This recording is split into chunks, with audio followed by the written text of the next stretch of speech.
आता तरी पुढे हाची उपदेश नका करू नाश आयुष्याचा सकळांच्या पाया माझे दंडवत आपुलाले चित्त शुद्ध करा पांडुरंग पांडुरंगाकारू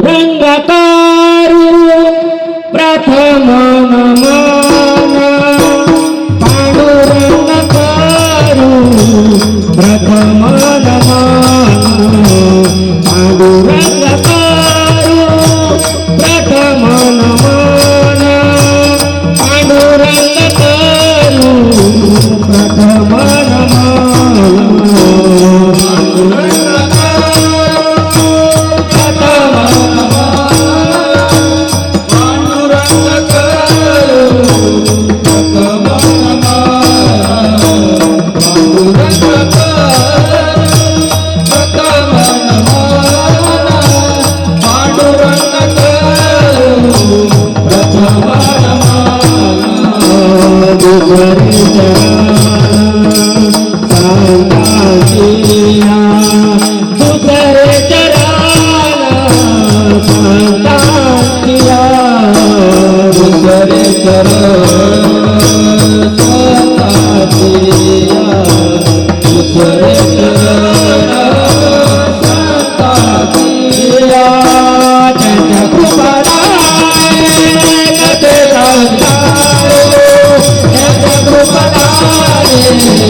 पांडुरंगाकरू प्रथम नमन दुसरे चरण संतांचिया ज्यांच्या कृपादाने कथेचा विस्तार बाबाजी सद्गुरु दास तुका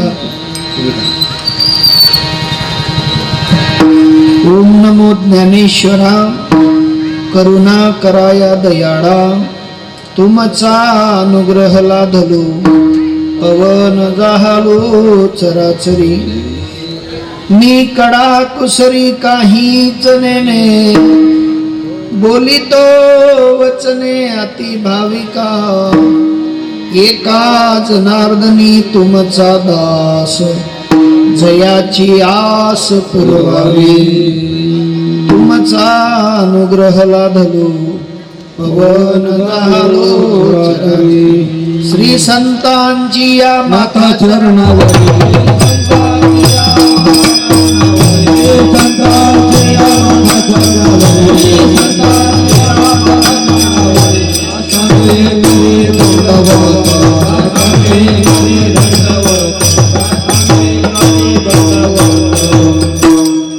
मज हृदयी सद्गुरु जेने तारिलो हा संसार पुरू मनोनी विशेष अतिआदरू विवेकावरी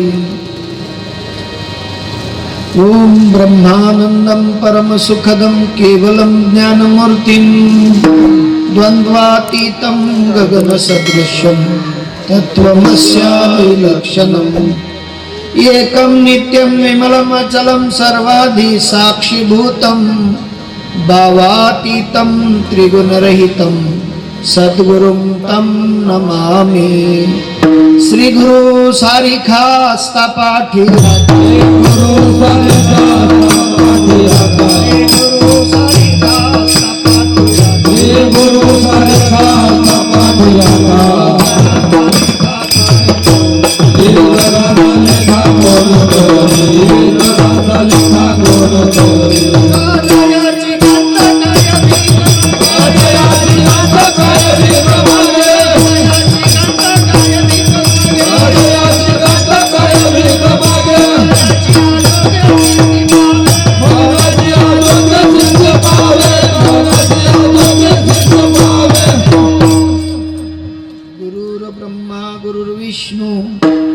गुरुर्देवो महेश्वरा गुरुर साक्षात परब्रह्म तस्मै श्री गुरुदेव नमः वसुदेव सुतं देवं कंसचाणूरमर्दनं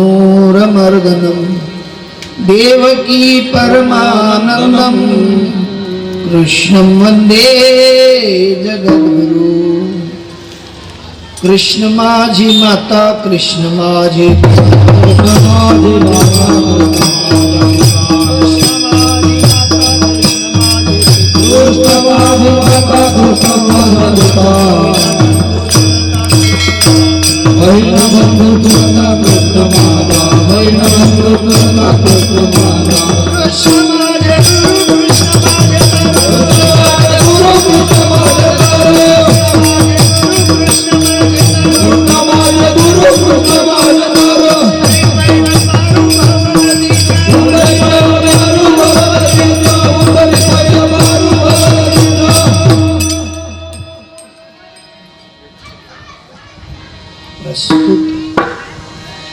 प्राप्त प्रसंगी प्राप्त स्थळी आपल्या समस्त संत महात्म्यांचे सेवेकरिता निवडलेलं पुष्प जगतवंदनीय जगद्गुरु महाराष्ट्र भूषण सदेह वैकुंठ गमन केलेले विवेकी महापुरुष जगद्गुरु तुकोबराय आणि तुकोबरायांचा 4 चरणाचा उपदेशपर अभंग तुम्हा संतांच्या सेवेसाठी विठ्ठल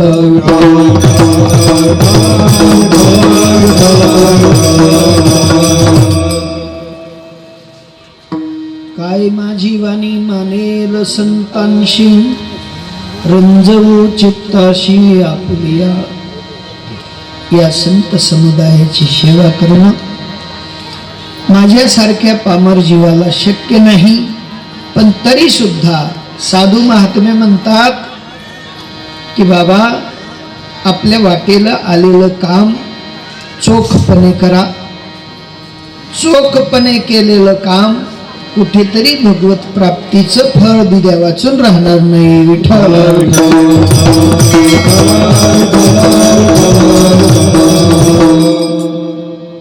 या ठिकाणी एकच गोष्ट आहे, सेवके करावे सांगितले काम येथे होतो पण कामाला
आणि मी पाईक म्हणून त्या आज्ञेचं पालन करावं, हाच मात्र संतांचा निर्देश आहे.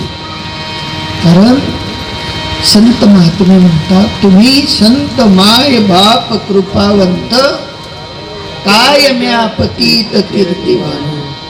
कारण संत सभेचा विचार एक महान विचार आहे आणि या महान विचाराशी तुमचं आपलं जीवन संलग्न सुरळीत आणि संघर्षमय जीवनातून अध्यात्माकडे यावं, यासाठी जसा निरोप आमच्यापर्यंत आला, जसा साधू संतांनी आपल्या जीवनात अनुभवला, त्याच पद्धतीने या ठिकाणी तोच निरोप देण्यासाठी साधूंचा मार्गस्थ झालेला जीव इथपर्यंत आला. विठ्ठल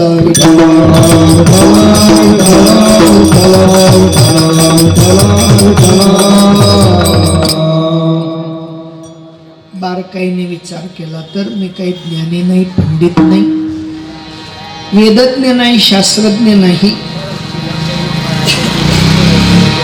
आचार्य नाही, महाचार्य नाही, कृपाचार्य नाही, कोणताही चार्य वाकडं तिकडं जे आमच्यापर्यंत साधूंनी पोहोचवलं. साधू याचा विचार मांडण्यासाठी जे जे आपण अशी ठावे ते सकळांशी सांगावे आणि शहाणे करूनही सोडावे सकळ जना. तुका म्हणे माझ धाडिले निरोपा, तुका म्हणे माझ धाडिले निरोपा, तुका म्हणे माझ धाडिले निरोपा, तुका म्हणे माझ धाडिले निरोपा.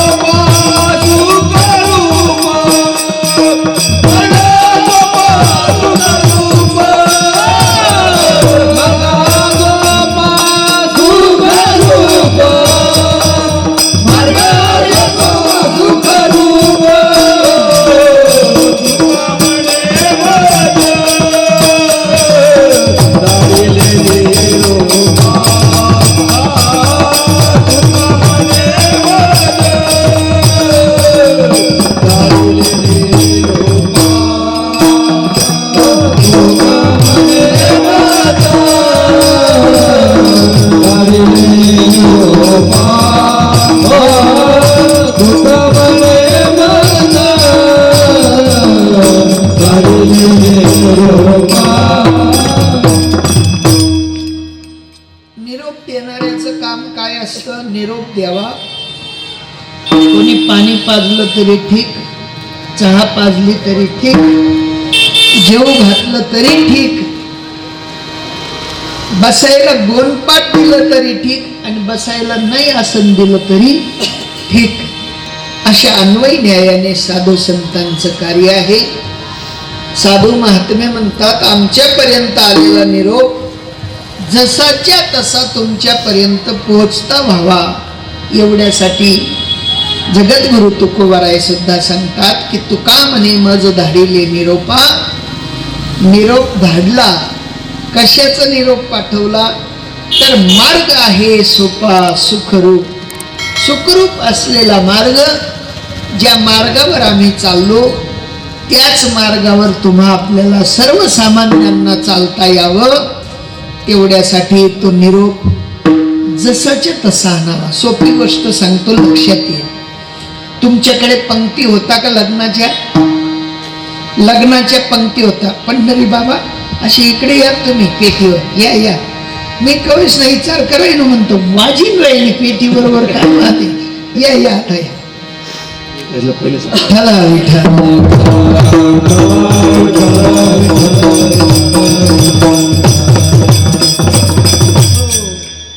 शिरा खावान सवय पडेल राहिनी ना, बाशी भाकरना काला उतरत नाही गया नाही का. या तुम्ही आता जा सुकलाल बाबा, आता या मन बाजू. हा ओके.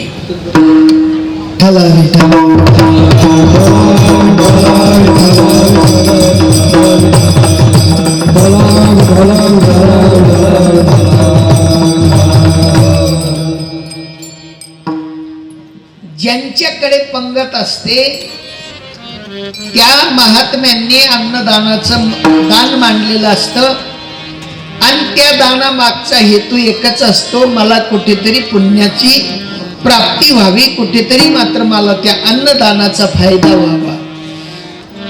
आणि ते अन्नदान वाटप करीत असताना त्या महात्म्याचा उद्देश मात्र आपल्या दारी आलेल्या समस्त महात्म्यांनी पोटभर जेवण करावं, अगदी तृप्त होऊन मात्र आमच्या दारावर न जावं असा त्यांचा निर्देश असतो. पण त्या ठिकाणी दोन मालक नेमलेले असतात दाजी, आणि त्या मालकांचं कार्य असतं एकाने तिजोरीतून ते मौन थाळ काढून द्यावा आणि एकाने वाटप करावं. मग आता वाटप करणाऱ्यांनी काय करायला पाहिजे? चांगला चिकना चोपडा असले दोन खांडे जे असते आणि खरवड्याचे 2 खांडे कमी, असं म्हणजे काय होईल? वाढती करणाऱ्यांनी ज्या पद्धतीने मात्र त्या अन्नदान करणाऱ्याने अंतःकरणापासून उदार दातृत्वाने ते अन्नदान केलेलं आहे, तेच कार्य वाढती करणाऱ्याने सुद्धा त्याच पद्धतीने केलं पाहिजे, यात संदेह नाही.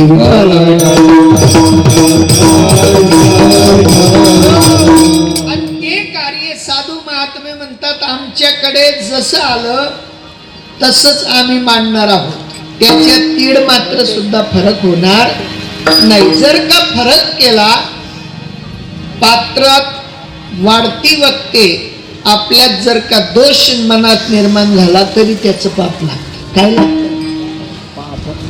फक्त अन्नदानाच्या कार्यात थोडंफार मागे पुढे मनात विचार आला तरी पाप लागतं. तर ज्ञानदानाचं कार्य कसं असेल? ज्ञानदानाचं कार्य त्याच्याहून कितीतरी तोडीने महत्वपूर्ण आहे. आणि म्हणून त्यांना सांगावं लागलं की बाबा, हे कार्य आमच्या हाती दिलं आणि आम्ही काय करावं? कटनाट यावे शुद्ध होऊनी,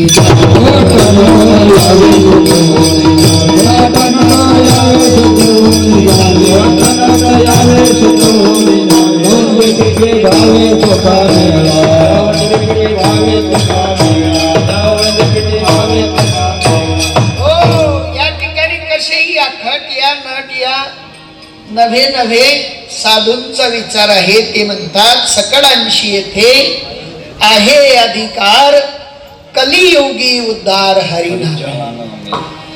पण अलीकडे काय झालं? 4 मित्र होते आणि 4ही अंधशाळेत मात्र शिकायला होते. कुठे होते?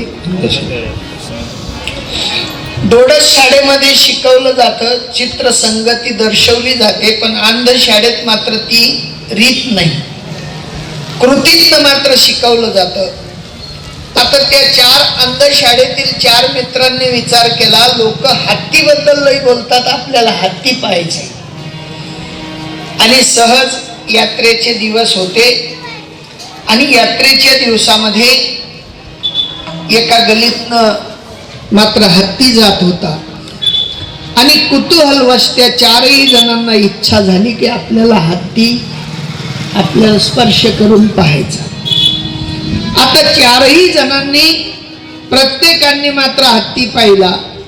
कोणी कानाला हात लावला, पहिल्याने कानाला हात लावला, तो म्हणला काय मोठा हत्ती आहे व सुपासारखा. कशासारखा? दुसऱ्याने मात्र हात लावला सोंडीला. आता सोंडीला हात लावल्यानंतर त्याला कसा भासमान झाला हत्ती? तू म्हण काय मोठा हत्ती व बैलगाड्याच्या त्या दुश्यरीवाणी खांद्यावर ठेवतात ते दुश्यर म्हणतात. तिसऱ्याने हात लावला पोटाजवळ आणि मोठा विशाल भाव वाटला. तू म्हणे काय मोठा हत्ती व शित्रवाणी, कारण अगोदर सारवून शित्री बनवायची आणि ते शित्रीवाणी त्याला भासला. आणि शेवटचा आणि चौथा जो त्या हत्ती परीक्षणात होता त्याने मात्र हात लावला शेपटीला आणि त्याला भासमान झालं. शेपटीला हात लावल्यानंतर कसा वाटला असेल? कसा वाटला असेल? तो म्हणले काय काय हत्ती बाबा, तुम्ही पाहिलं त्याच्यापेक्षा मी वेगळा हत्ती पाहिला. तो म्हणलं मोठ्या काठीवाने हत्ती. आता 4 जणांचं परीक्षण, 4 जणांच्या हत्तीबद्दलची रीत बरोबर आहे का चुकीची? कारण काय? कारण त्याच्यात एकच आहे. 4ही जणांनी हत्तीचं वर्णन केलं, वेगळं वेगळं केलं, पण दूरदृष्टीने नाही केलं, संकुचित दृष्टीने केलं. एकाने कानाला हात लावला, एकाने सोंडीला हात लावला, एकाने पोटाला हात लावला, एकाने शेपटीला हात लावला. त्याच्यामुळे सगळ्यांच्या हाती वर्णनामध्ये विसंगती तयार झाली. बारकाईने जर विचार केला तर हत्ती मात्र त्या पद्धतीचा नव्हता. त्याला पाहण्यासाठी डोळस व्यक्ती हवा होता आणि डोळस व्यक्तीने हत्तीचं वर्णन केलेलं अतिशय योग्य आहे, परंतु 4 आंधळ्यांनी मात्र हत्तीचं वर्णन केलेलं अतिशय निरपेक्ष आहे. ते मात्र बरोबर नाही, चुकीचं आहे. आणि चुकीच्या हत्तीचं वर्णन करणाऱ्यांनी जर हत्ती सांगितला तर तुम्हा आपल्याला हत्तीचं सापेक्ष दर्शन होणार नाही. होईल तद्वत या ठिकाणी सुद्धा तसंच झालेलं आहे. संतांचं पेराव घालून मात्र आंधळे फिरते झालेले. कसे झालेले? आंधळ्यांच्या बाजारातून आंधळे निघून फिरते झाले आणि 4ही जणांनी वेगळ्या वेगळ्या पद्धतीने देवाचं वर्णन केलं. देव कसा आहे हे त्या 4ही आंधळ्यांना परिपूर्ण माहीत नसल्यामुळे यथा योग्य रस्ता तुम्हा आपल्याला भेटत नाही. विठ्ठला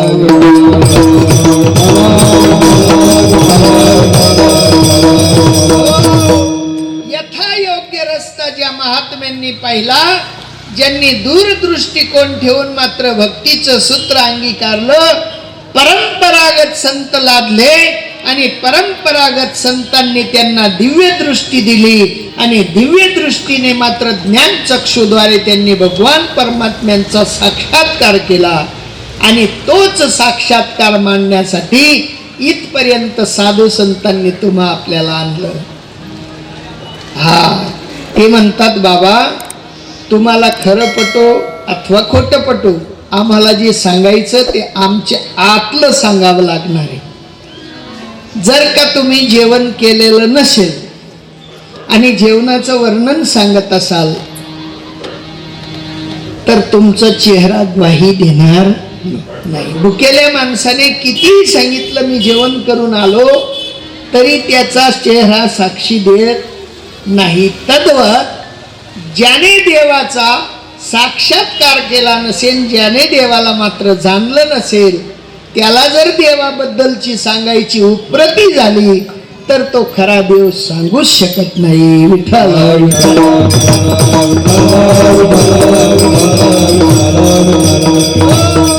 खऱ्या खोट्याचा न्याय निवाडा करण्यासाठी साधू संतांनी आपल्या जीवनामध्ये हाडाचं काळं केलं, रक्ताचं पाणी केलं.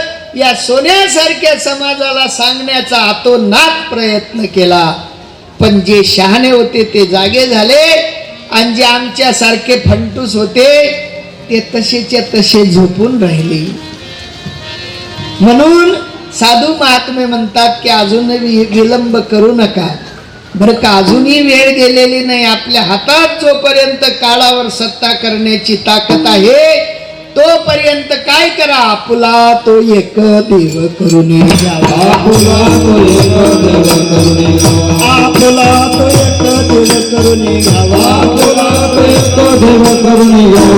देविना जीवा सुख नो, देविना जीवा सुख नो, देविना जीवा सुख नो. परमात्मा एकला एक आहे आणि एकट्याच्या सत्तेने हे सगळ्या जगाची मात्र ही सूत्रधारिता सांभाळून चालवणारा तो परमात्मा. आणि त्या परमात्म्याला आपलंसं करा. जोपर्यंत आपलासा देव केला जात नाही तोपर्यंत भक्ती कडणार नाही.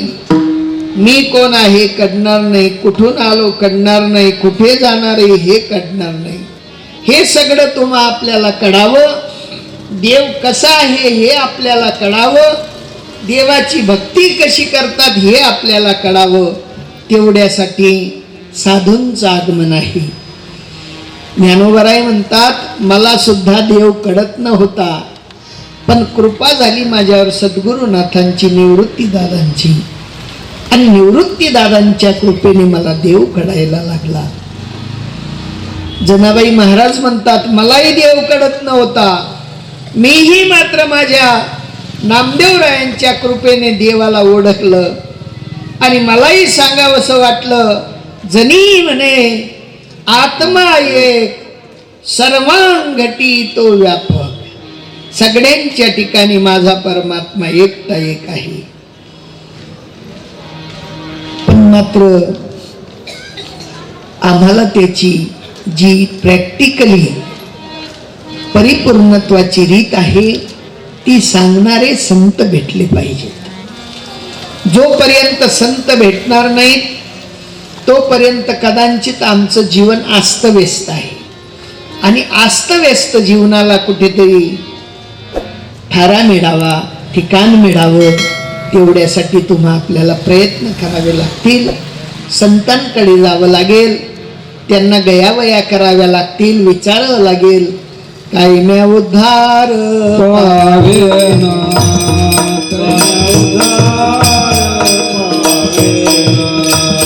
काय कृपा करिला नारायण, कृपा करिला नारायण. ऐसे तुम्ही सांगा संत जन, ऐसे तुम्ही सांगा संत जन. करा समाधान सुखाची